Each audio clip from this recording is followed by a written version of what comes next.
lover. I've treated people living with cancer for over 25 years, and I'm here to talk about food and how the foods that you put inside your body can be a great ally when you're living with cancer.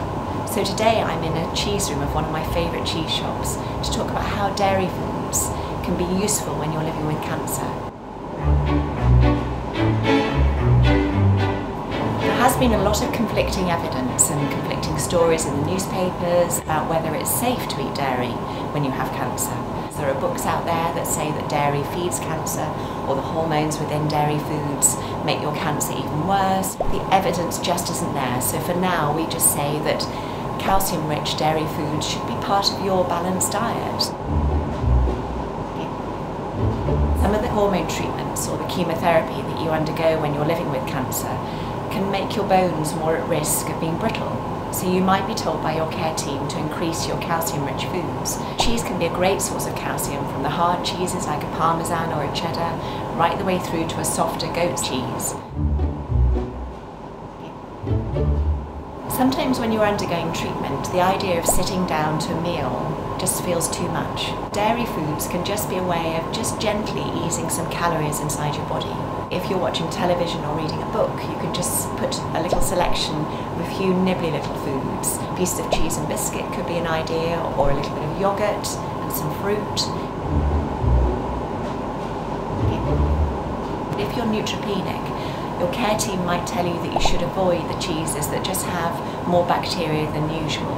So that can be the blue cheeses, the soft cheeses, but that doesn't mean that things like a cream cheese from the supermarket, the majority of them are made from pasteurised milk, and they're completely fine for you to have unless your care team has said that you shouldn't have them.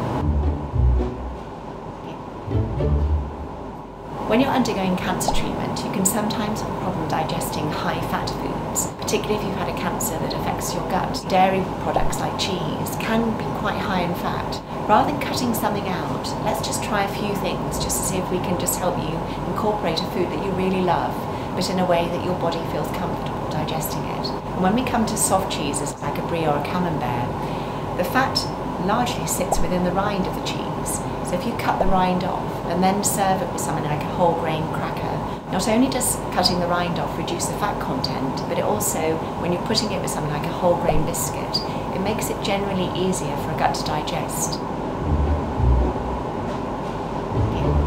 Some people, when they're undergoing cancer treatment, might just find that a lot of lactose just aggravates an overactive bowel.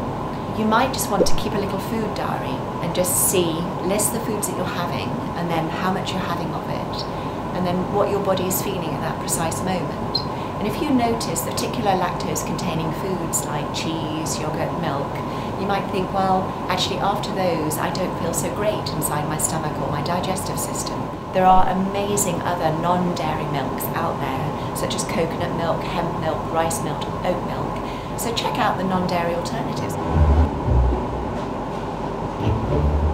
Some people can get very worried that soya, because it contains phytoestrogens, which are an estrogenic or estrogen-like substance, that if you have a specific type of cancer that's sensitive to hormones, you might think, well, I mustn't have any soya.